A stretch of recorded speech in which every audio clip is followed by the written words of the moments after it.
right, good evening, everyone. I'm going to call the September Police Board meeting to order. My name is Kyle Cooper. I'm the president of the Chicago Police Board. I want to thank CAN-TV, as always, for covering this meeting. It is being live streamed at cantv.org and on the CAN-TV app, and also televised on CAN-TV 27. Along with myself, we have the following board members in attendance this evening. We have the Vice President of the Police Board, Ms. Claudia Badillo. We have Board Member Tyler Hall. We have Board Member Catherine Liss. We have Board Member Arlette Porter, Board Member Andrea Safakis, Board Member Justin Terry, Board Member Cynthia Velasquez, and Board Member Stephen Block is unable to attend this meeting in person, but he is on the phone. Is there a motion to permit him to attend remotely? Yes, so moved. I second. All in favor, please raise your hands and say aye. Aye. Seeing all hands raised, the motion passes. In addition to the members of the Chicago Police Board, we also have several city officials here with us this evening. We have Chief Angel Navalis representing the Superintendent of Police, Mr. Larry Snelling. We have the Interim Chief Administrator of the Civilian Office of Police Accountability, Ms. LaKenya White. We have the Deputy Inspector General for Public Safety, Ms. Tabara Richardson. We have the Deputy Director of Chicago Police Department's Bureau of Internal Affairs, Mr. Timothy Moore. We have the Assistant General Counsel to the Superintendent, Mr. Vaughn Ganayou. Yes. Okay. And we, as always, have the Police Board's Executive Director with us, Mr. Max Caproni. We will now proceed to the items on the meeting agenda. Is there a motion to approve the drafts of the minutes of the board's public and closed meetings held on August 21st, 2025? Yes, so moved. Second. All in favor, raise your hands and say aye. Aye. Aye.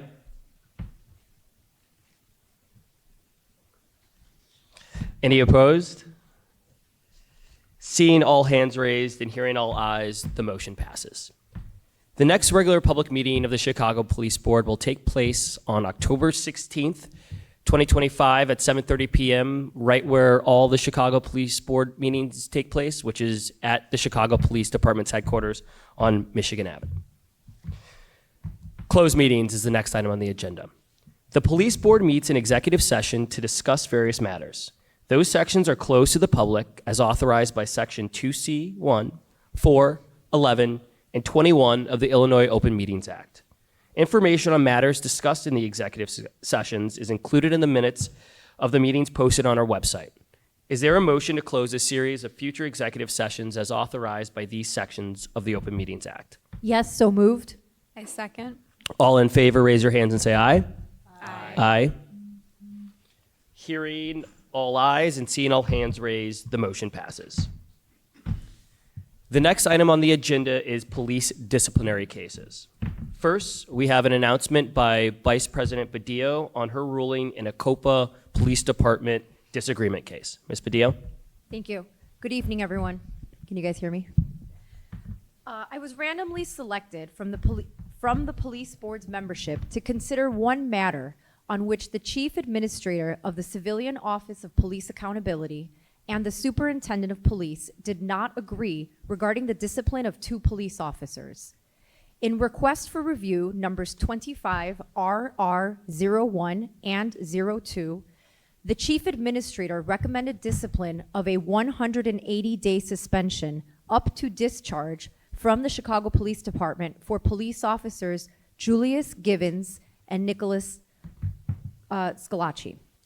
On December 1st, 2021, while on patrol in the 4th Police District, the officers were involved in an exchange of gunfire with two men.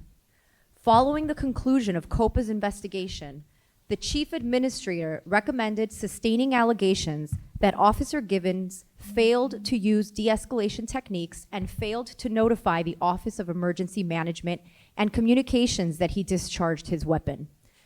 The Chief Administrator recommended sustaining allegations that Officer Scalacci discharged his firearm in violation of a CPD general order and failed to notify OEMC that he discharged his weapon. The Superintendent disagreed with the Chief Administrator's recommendations for discipline, arguing that the evidence presented by COPA is legally insufficient to sustain the allegations for both officers. The superintendent proposed no discipline for Officer Givens and Officer Scalacci. After thoroughly reviewing this matter, it is my opinion that the superintendent, 1, met the burden of overcoming the chief administrator's recommendation for discipline as to Officer Givens, 2, did not meet the burden of overcoming the chief administrator's recommendation regarding the first allegation, which was discharging a firearm, as to Officer Scalacci, and 3, met the burden of overcoming the chief administrator's recommendation regarding the other allegation, which was failing to notify OEMC as to Officer Scalacci. Regarding Officer Scalacci's firing his weapon, my opinion should not be construed as stating that the chief administrator's recommendation is correct or that the superintendent's response is incorrect. Rather, I am saying that a hearing that provides due process to all parties is necessary to determine whether Officer Scalacci violated any of the CPD's rules of conduct by discharging his firearm, and, if so, the appropriate disciplinary action to be imposed. A copy of the written opinion that explains my ruling will be posted on the board's website. Thank you. Thank you, Vice President Badillo. The next item on the agenda is an update on the status of the arbitration litigation between the Fraternal Order of Police and the city. Last Friday, on September 12th, the Fraternal Order of Police filed a petition with the Illinois Supreme Court to appeal the appellate court's recent decision requiring public arbitration proceedings for the most serious police disciplinary cases. While unsurprising, this appeal will further delay the establishment of an arbitration process, increase the backlog of cases awaiting a hearing, and ultimately cost taxpayers and officers accused of serious misconduct substantial amounts of money. The delay and uncertainty caused by this appeal deny officers accused of misconduct, alleged victims of misconduct, and the public the timely resolution that they deserve. As previously stated, I believe that the appellate court's decision was sound and should be allowed to stand. Full public access to hearings and decisions in the most serious cases of police misconduct are essential for ensuring accountability and increasing the community's trust in the Chicago Police Department. As I have done, and I will continue to do, I encourage officers facing the most serious disciplinary cases to choose to have their hearing before the police board rather than wait an indefinite amount of time to proceed in a currently undefined arbitration process. As the police board, as demonstrated by its decisions in the last several years, is committed to holding expeditious and fair hearings that hold the due process rights of all parties. We, at the police board, will continue to keep the members of the public informed of any new developments in the litigation and up to date regarding the status of disciplinary cases currently pending before the board. And I encourage you all to check out the news and police discipline sections of our website, which can be found at chicago.gov/police board for the most current and up-to-date information. Now at this time, I would like to call on Chief Angel Navales to give the superintendent's report. Good evening, everybody. As always, my name is Angel Navales, a chief here with the Chicago Police Department. As always, it's an honor to be here on behalf of the superintendent. The staff here will take copious notes, and we will brief the superintendent and discuss what is learned here today. This month, the Chicago Police Department released its status report for the 12th independent monitoring period. This report highlights the progress we have continued to make in our reform and consent decree compliance effort, that is within preliminary compliance, secondary compliance, and operational compliance. This report highlights the strides we have made in key areas, including community engagement and officer wellness. During IMR 12, in the area of community engagement, we launched Community Training Observation Days, or the acronym CTOD. During these observation days, we invited members from across the city to go through some of the same lessons in training, hands-on training that our officers receive. These training days seek to grow community trust and partnership. So the folks that participated not only got to experience classroom time, but also had the opportunity to participate in scenarios where they had the opportunity to apply those lessons. The first 2 observation days were held earlier this year, and we're currently preparing to host 2 additional days in October. More information, how everybody here or watching online can register, is available on our homepage at chicagopolice.org. Look for the Community Training Observation Days tab, and folks are able to sign up. One of the adjustments we made this year is that unlike the last time where you sat through an 8-hour class, you have the opportunity to choose within 4-hour blocks or the 8-hour blocks. During IMR 12, we also continue to invest in wellness resources for our officers. We've developed the 2025 Officer Wellness and Support Plan, the 2025 Suicide Prevention Strategy, and the 2025 Officer Wellness Communication. That strategy aims to reduce the stigma around mental health within the policing profession. We also celebrated the 25th anniversary of our peer support program, which has been invaluable in helping our officers process and navigate the trauma they experience while working. These are members within the department that get specialized training to help our officers through these experiences. Lastly, I'd like to close to everybody that is here and everybody that has listened that there are many opportunities to participate with the Chicago Police Department. One, you can participate by providing feedback on our policies online. You can participate in training by being a member of the Training Community Academy, what we call our TCAC, and you can participate in events such as the CTOT. What we're looking to do is find ways to better our officers, better train them so they can better serve this city. Thank you very much. Thank you, Chief Navas. At this time, I now like to call on the Chief Administrator of COPA, Ms. LaKenya White, to give COPA's report. Thank you, President Cooper. Good evening to the members of the board, the members of the Chicago Police Department, and to you, the attendees. Most recently, I was at City Council earlier today for our mid-year budget hearing, alongside and supported by members of my team. I am proud of the work we have done to further this vision, all while being responsible stewards of taxpayer dollars. Throughout 2025, we have prioritized this stewardship by implementing department-wide controls and processes that allowed us to provide the thorough and timely investigation the public expects, while staying committed to the transparency that lies at the heart of our mission. I look forward to our full budget hearing in the fall.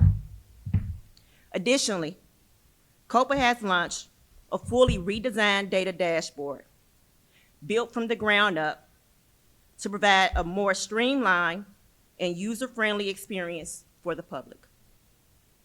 The updated dashboard now includes access to live data not previously available, such as officer-involved shootings. To support users, the dashboard also features clear definitions and other helpful context to make the data easier to understand. To ensure the new dashboard meets community needs, we are also launching a public survey to gather feedback from residents. Strong partnerships with elected officials are vital to COPA's mission. And this month, we will resume distributing monthly district reports for sharing with constituents. I am excited to share that COPA Academy, which includes 17 staff members, is now in its 11th cohort, with graduation anticipated November 19th of 2025. Spanning 10 weeks, COPA's Training Academy provides intensive, hands-on instruction that equips investigators with the skills and knowledge to conduct fair, thorough, and timely investigations. The Academy delivers more than 200 hours of instruction, led by national and local experts in investigations, legal concepts, law enforcement oversight, implicit bias, and procedural justice. Finally, I'm excited to share that Session 5 of COPA's People's Academy will begin this coming Tuesday, September 23rd, from 6 to 8:30 p.m. at Kennedy King College. This will be an in-person, and it's a 6-week condensed version of COPA's training academy for the public, civilian or sworn, and organizations around the country interested in learning about civilian police oversight. I left some flyers, just like last time. Y'all didn't grab none, so please grab some, on the table for those interested in signing up to participate. Thank you. Thank you, Chief Administrator White. And before we get to public comments for this month's meeting, I just want to let everybody in the audience know and those listening at home that I know there's been a lot of confusion and uncertainty regarding recent developments regarding ICE's work in the city of Chicago and whether or not there is collaboration or not with the Chicago Police Department, as well as the uncertainty regarding whether or not there will be National Guards troops present in the city of Chicago.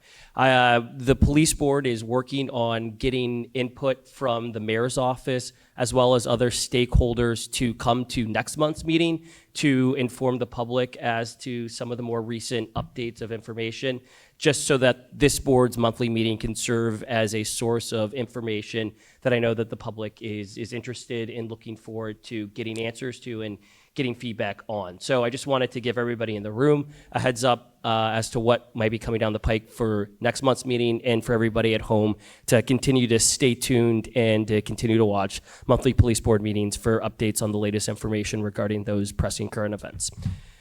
So with that, I'd like to now call on the members of the public who have signed up to speak this evening. Thank you, Jasmine.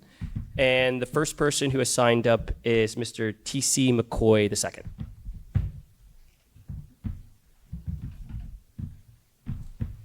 Good evening, everyone. Good evening. I'd like to start with what I left off with last month. This is a picture of President Bill Clinton shaking the hand of an officer who was framed and did 12 years in the penitentiary. His name is Gregory Crittleton. He's not here tonight. I wanted just to correct that for the record. I was a Chicago police officer for 28 and a half years. I came 5.5 years from the Cook County Sheriff Department. I'm a very serious person. I've been a very serious person my whole life. For those police officers who know what a serious person is, when you went to work, you didn't know what you was going to be facing, but at the end of the day, you know you were going to win. When you look at what we did on the west side of Chicago, in that community called the Austin community, I came on the job in 1985. I was assigned to the 13th district for training, and I was pushed over to the 15th district. The 15th district was the second worst crime district in the city of Chicago, behind the 2nd district over here on 51st and Wentworth. At the time that I came on the job, Harold Washington was there. Harold Washington died. After Gene Sawyer left, Mayor Daley took over. Here's his picture. He brought in this gentleman right here, Superintendent Matt Rodriguez. He was the superintendent of police. All these pictures are very important. I'm working up to a point that I'm not going to waste your time, but I want you to pay attention to what I'm doing, please.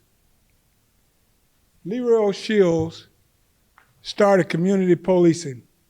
I met Leroy O'Shields at Malcolm X College where I was registering students and I was teaching over there. He came over to the 15th district and he was assigned. And when he got over there, the crime rate was so bad that the kids were scared to go to school.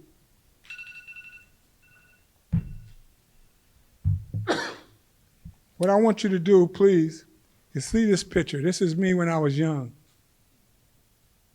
He called me into the office and he said, I need some police work. I need to get this community back. Some of you gentlemen might have heard about this guy's brother. This is my partner. His name is Jerry Sappho. On the street, they called him Crater Face because when he was in Vietnam, he got burned and he got pot marks in his face. He was a Chicago police officer. This gentleman's name was Albert Parks. He was in Vietnam. He died from Agent Orange from brain tumors. This is my other partner. Linko Perry, high school All-American at Marshall High School, went to Vietnam. He was a sniper. There he is right there, sitting in the blue. And Mr. McCoy, if you could just wrap up for the purposes of the meeting. Mr. Perry is the next person who's been signed up to speak. You're the next person up.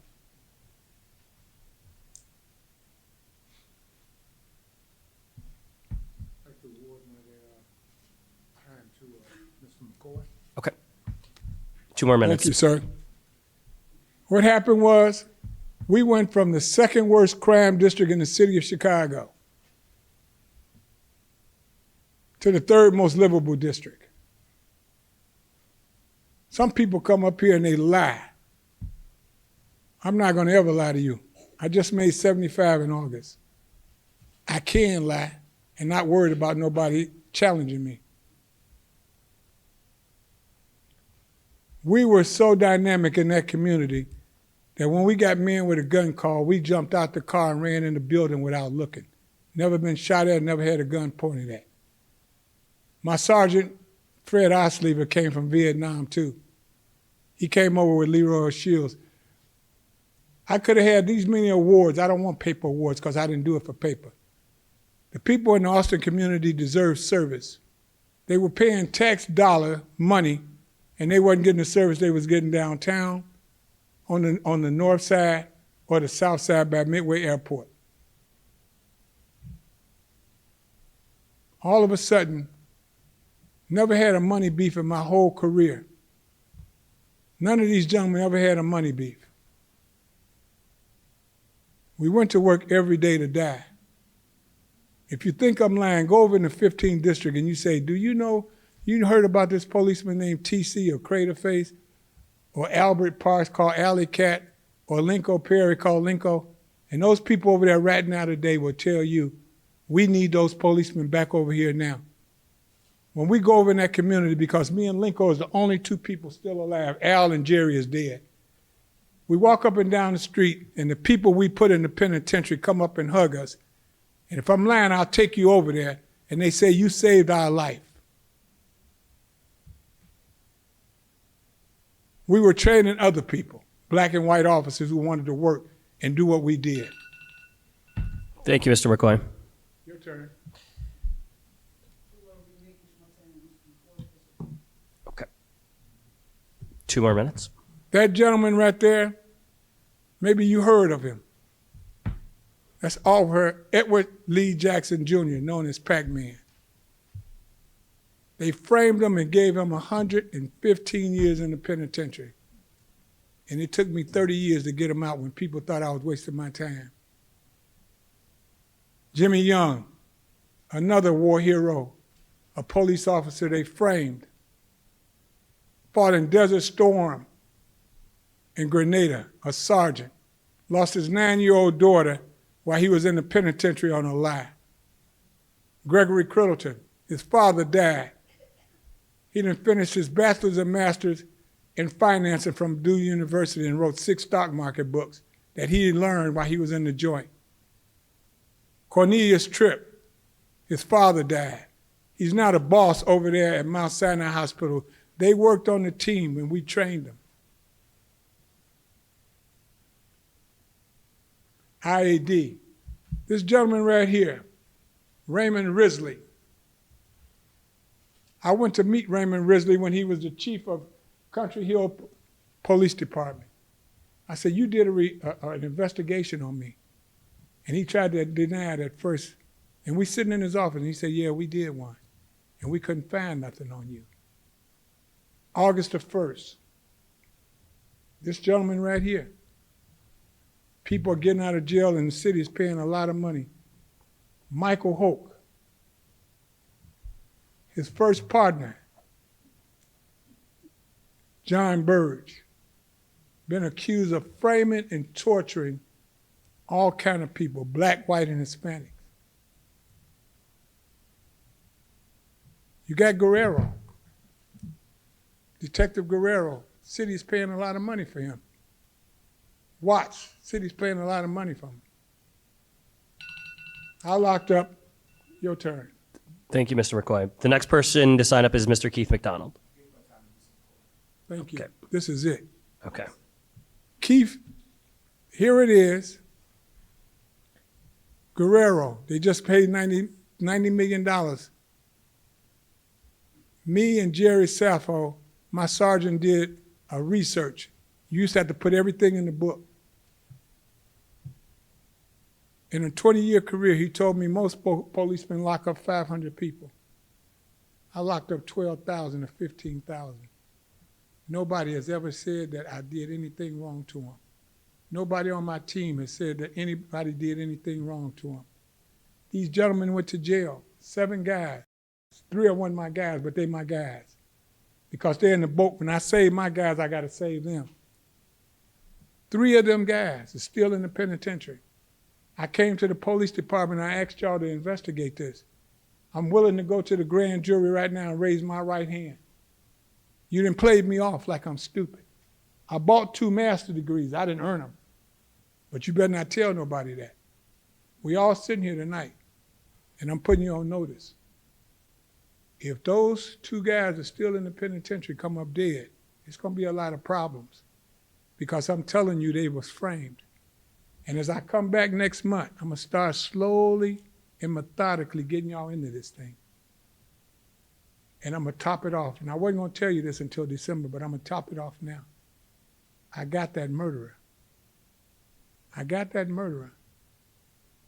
And when the city of Chicago, the people in the city of Chicago found out that the police department got a man to do a robbery and paid him as a police officer, and he killed this black woman who's a nurse at the University of Chicago's son, and she hired me, John Davis of Channel 2 News, and attorney Alan G. Olowski to handle this case. I found that murder. The best thing that IAD ever did under Michael W. Hope is they put this thing on film and they put it on paper. I'll see you next month. Thank you, Mr. McCoy. The next person who signed up to speak is Jean McCain.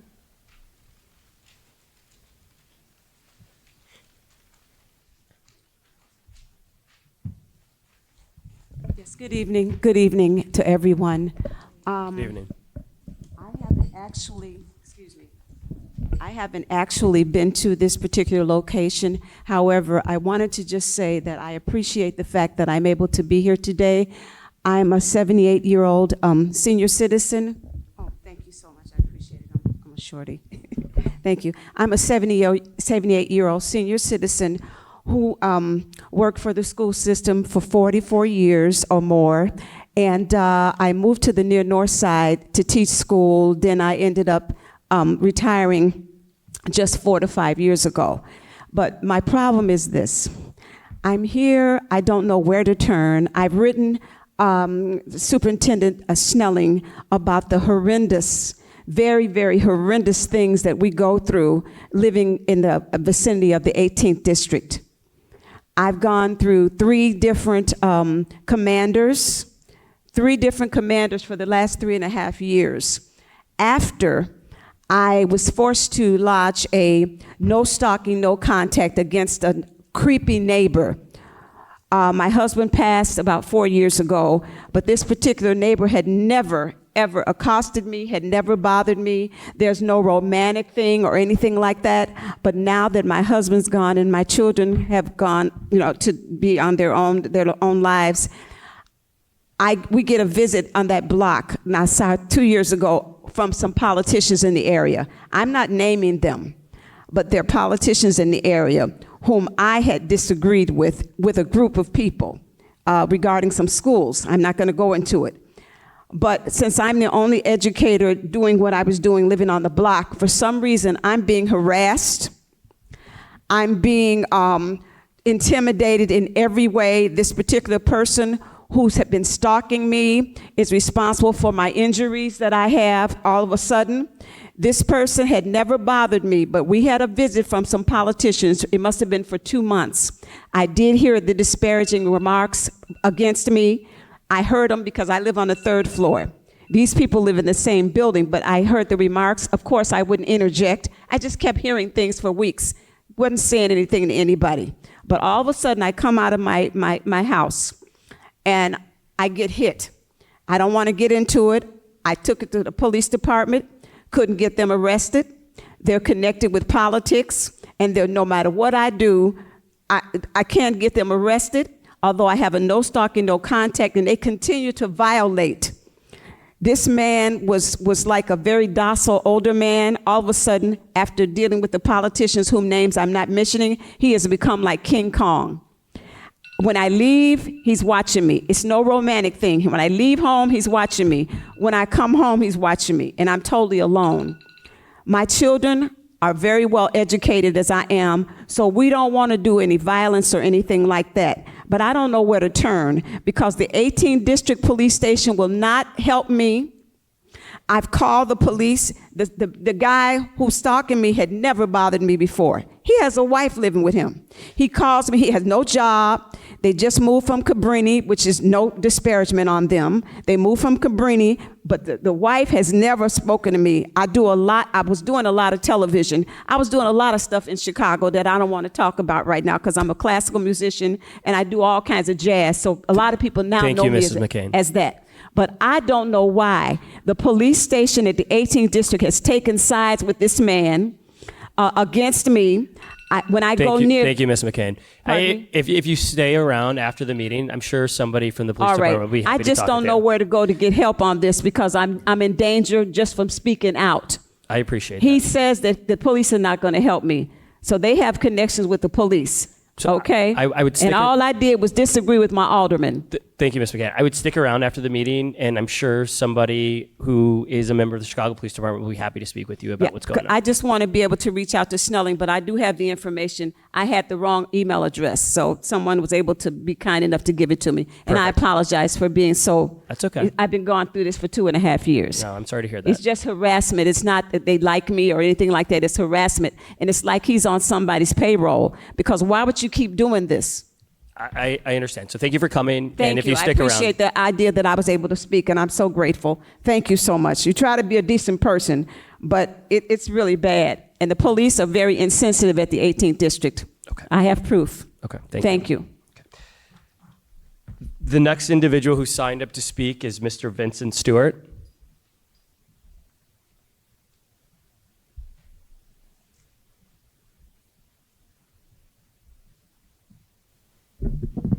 Good evening, distinguished members of the Chicago Police Board. My name is Vince Stewart. I go by Public Safety Vince, and I'm here today as a community advocate to share an exciting groundbreaking project that I believe has potential to foster stronger connections between CPD and the community it serves. I've developed a series of podcasts, the first of its kind, tailored for Chicago's public safety community. These podcasts focus on the upcoming district strategic plans, which are co-developed between CPD and the residents through the community conversations process. The goal is simple: to provide the community members with accessible, clear, and actionable information that empowers them to actively engage in building safer neighborhoods. To my knowledge, nothing like this has been done before in the public safety space. These podcasts presents a fresh, innovative format, delivering valuable insights in an accessible way. They are crafted to engage everyone, from individuals discovering the community conversations for the first time to seasoned public safety professionals. It is my hope that this project not only boosts residents' participation in the community conversations process, but also provides a platform for the police department to amplify its commitment to transparency and collaboration. By bringing these district by district podcasts to the forefront, I hope to demonstrate that there is a segment of Chicago's community that could benefit and make their community stronger, but only if they had access to the information. Let's share this insightful resource via the CAPS or Community Policing Office, as it is a mandate that they fully engage in the community as outlined in the consent decree. I welcome your support in helping to create greater visibility for this transformative information across the city's districts, as these community conversations should be overflowing with community members in a city this big, but that is yet to be a reality. Together, we can work together. We can work toward a Chicago where public safety is not just a responsibility of law enforcement, but a shared commitment between the department and its residents. Thank you for your time, and I look forward to this opportunity to continue building bridges between Chicago Police Department and the community it serves. Public safety events, let's disrupt the norm. Thank you. Thank you, Mr. Stewart. The next speaker who signed up is Ms. Jennifer Edwards.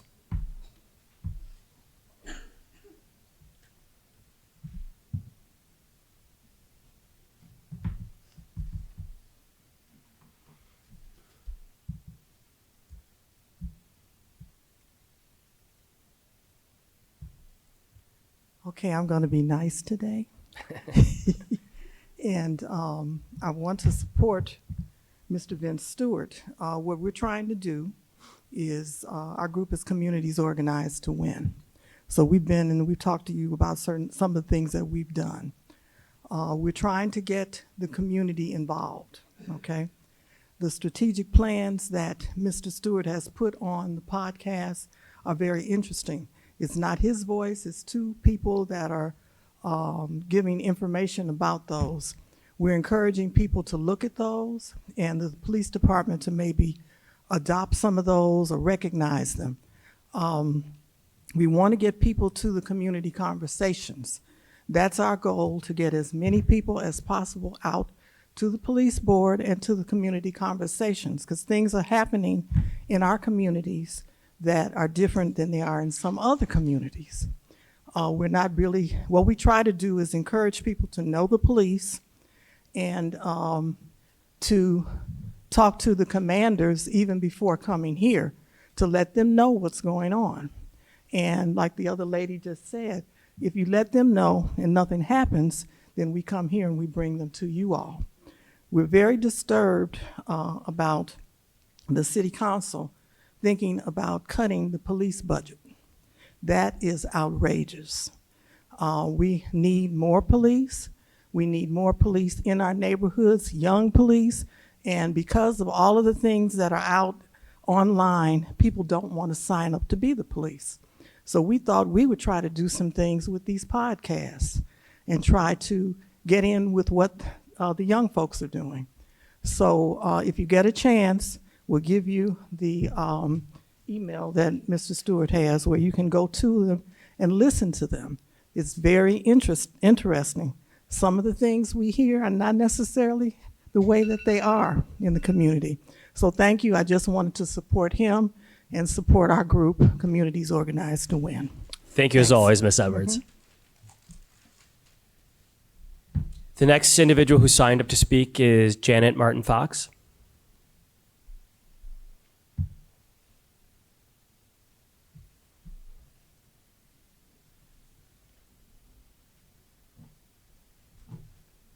Yes, good evening, everyone. Good evening. I speak a little loudly. Sometimes I don't need a mic. Okay. But I'm Senior Director of Communities Organized to Win.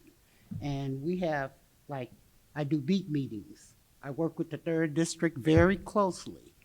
And as Jennifer was saying about the police budget, please don't cut that. We need to have these policemen on force and get others. My thing is, I was at a beat meeting Tuesday. I'm 322. I was the only one from my beat, but my 321 had 7 members, and they have issues that they have presented to the 3rd District, and I was trying to get them to be involved with coming to let you guys know. It has gotten outrageous on 68th and King Drive. They got a noise ordinance throughout the city, and they are just totally disrespectful from 8 o'clock to 4:30 in the morning. This is almost every day of the week. And I told them to keep letting the police know, come to these meetings so they can express. Hopefully we can get them at the next one, because I'm trying to get all our seniors to come and express their issues. The second is, and I was very concerned with 67th and St. Lawrence. I had a sheet that had the address. I will submit it to you guys later. I'm looking at a person telling me that children are being lured to a back of this address, saying that they have gifts for these children. And these are Venezuelans doing that. And that is very frightening, because it's, to me, I don't know, maybe you guys may think so, but it sounds like trafficking, because these are 7-year-olds. How dare you tell a 7-year-old to come to a backyard because you got gifts for them? I'm trying to be quick. The ages I have that they were saying was 7 and up. The third is trouble business, and we have shut them down. They opened back up because they tried to comply. It's Logan's auto rebuilders on 66th and State and Arrow Parts. Arrow is still over on 63rd and Wentworth. They're chopping up cars. They're not fixing anything. And it's strolled all over, up and down State Street, from 66 to 67 and across 66th Street going to Wabash. It's like a problem with our property value. I'm a homeowner, and I've been there 18 years. I've never seen anything like it. And they know when the police is coming, because someone is probably telling them. But I take pictures, and I share that with the video room at the 3rd District. So if you guys could do something, at least check them out, because they can't do that. Thank you very much, Ms. Fox. And again, if you could stick around after the meeting, I'm sure somebody will speak with you as well. The next individual who signed up to speak is Mr. Ephraim Lee.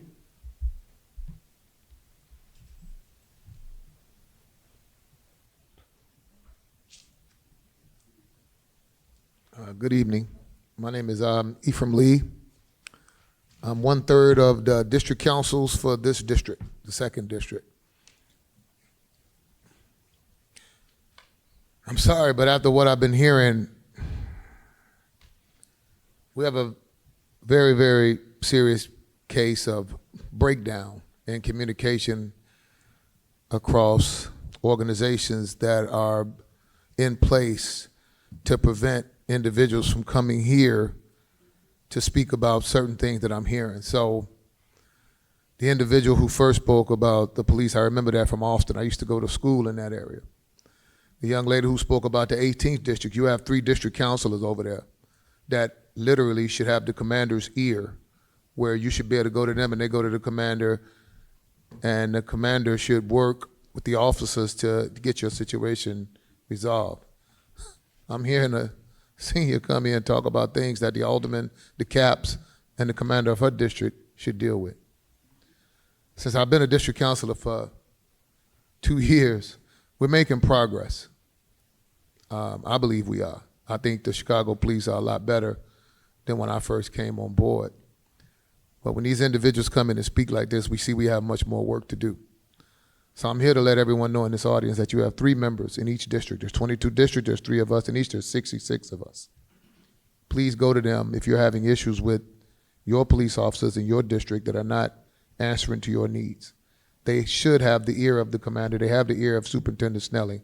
And I've met the Superintendent Navalas many times. So if anyone in the 2nd District had issues, they would contact us. And we would be right over in the 2nd District with Commander Williams and his team to get those resolved. So I just wanted to come up here and say thank you for everything that you're doing, obviously, for COPA. I'm with CCPSA, the Community Commission for Public Safety and Accountability. And we're working hard. We're working hard. But I want to applaud everyone who came in tonight. Yeah, I'm sorry, but I came in tonight, and I want you to keep pushing, keep making us. You elected us. Keep making us do our job. Apathy is what kills politicians, apathy, voter apathy. So I'm asking you to keep pushing, keep driving, keep grinding, and make us listen. Make people you elect listen to you, because that is why they were elected. So it's breaking my heart what I'm hearing here tonight. So like he says, stay afterwards, and hopefully we can get some of these issues resolved. Thank you very much. Have a good night. Thank you very much, Mr. Lee. 1, for your service. 2, for coming here, because you're right. It's been a new process that's been put in place in the last several years with the CCPSA and the district council members. And to your point, I think there's been tremendous progress that's being made, but there's not enough knowledge about where people can go to get problems that we heard tonight addressed. And so I just really, appreciate you for coming up here and saying that, especially for the people who aren't in the room and who are listening at home. It's valuable information to share. So keep doing what you're doing, and thanks again for speaking up tonight. The next speaker who has signed up to speak is, I actually skipped over them, is Mr. Michael Ewing Sr.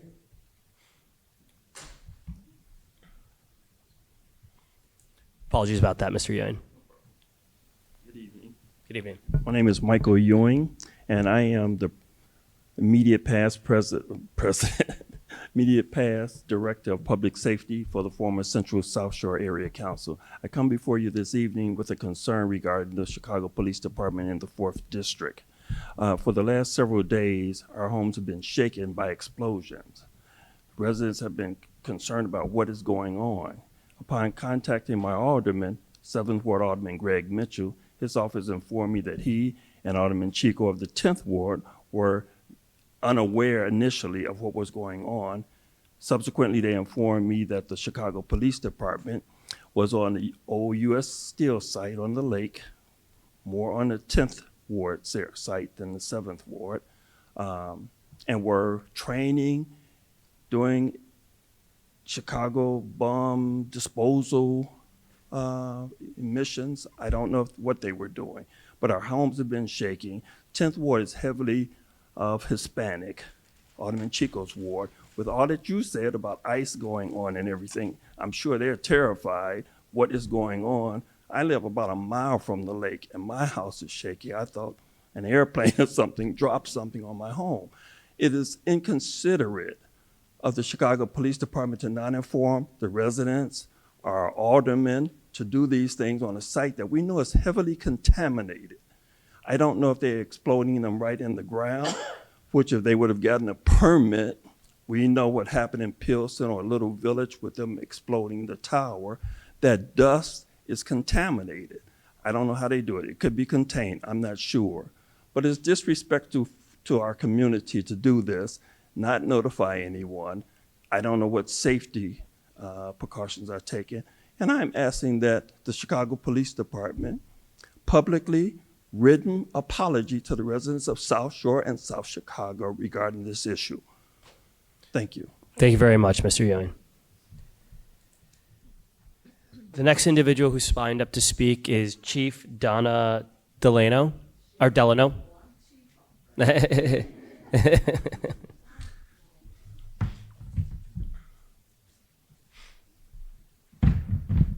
President Cooper, board members, and Chief Navalis, thank you. Coming in this evening, I did feel depressed, didn't want to say anything, but I want to say thank you to all of our officers that serve. And you're right, we have to stay in it. Our District 7 is aware of all the car pileup on our neighborhood. And I want to go out there and set a couple of cars on fire. Can I do that? That'll send a good message, you know, that we want our neighborhood, we respect our neighborhood, and we're going to continue to stay in the fight. Please tell Superintendent Snelling, thank you for having the attitude in regard to the National Guard coming. He is the only one, if you notice, that said, I will work with them if they come. He didn't have a negative attitude like all the other mayors said, we don't want him here. I will work. That shows you the type of superintendent we have, our board members, our deputy chief, and to let you know they're community cows, community organized to win. We have your back, and thank you again. Thank you very much. We have two more speakers for this month's meeting. The next individual signed up to speak is Mr. Pastor Doyle.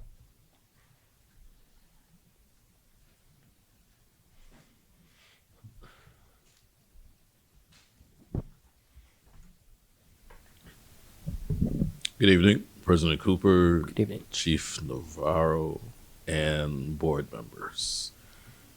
Different type of statement.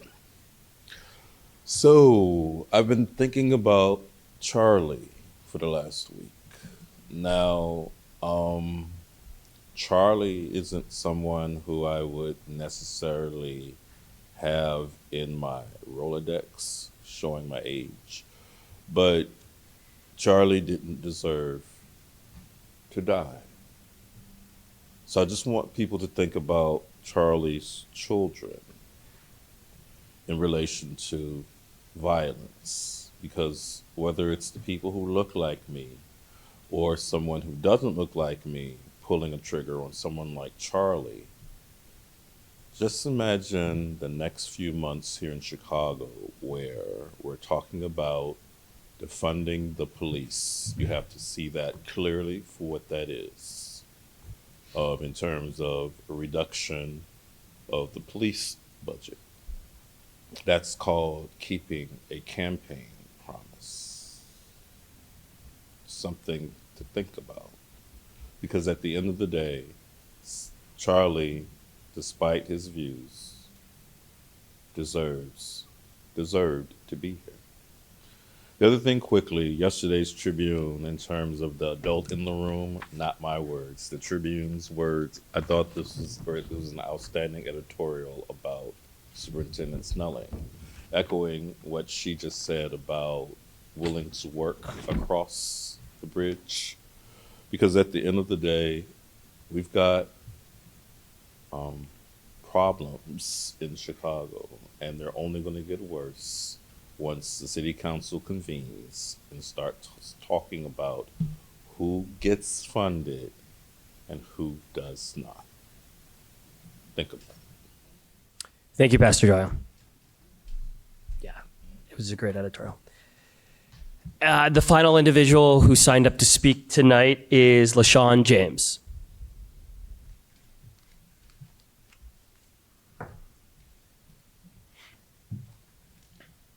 Hello, members of the COPA board. How's everybody doing today? Good. Yeah, I just basically just wanted to talk about like just Chicago police in general. I know back in the day we used to have caps and used to be all to have programs all in different neighborhoods or whatever where police actually came to the schools where they actually worked with the kids so they could see a mentor that's in the police department so they'll actually have somebody who they can identify with. Then they did roll calls in the community too. And I don't know if they've been doing that lately because I just got back, but I don't know if we could actually reinstitute that back into the community again by having roll calls in the community and just having police presence in the community instead of just driving through neighborhoods real fast and cutting on your lights. How about walk down a couple of blocks, say hello to people so they could get used to you, so they could be familiar with you. And then when you have an issue, when you're knocking on doors to get for investigations, people actually cooperate.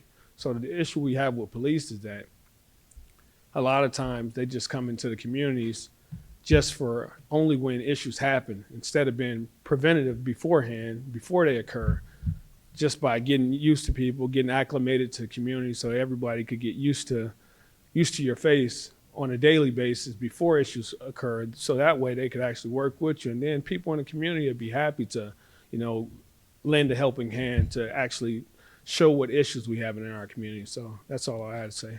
Thank you. Thank you, Mr. James.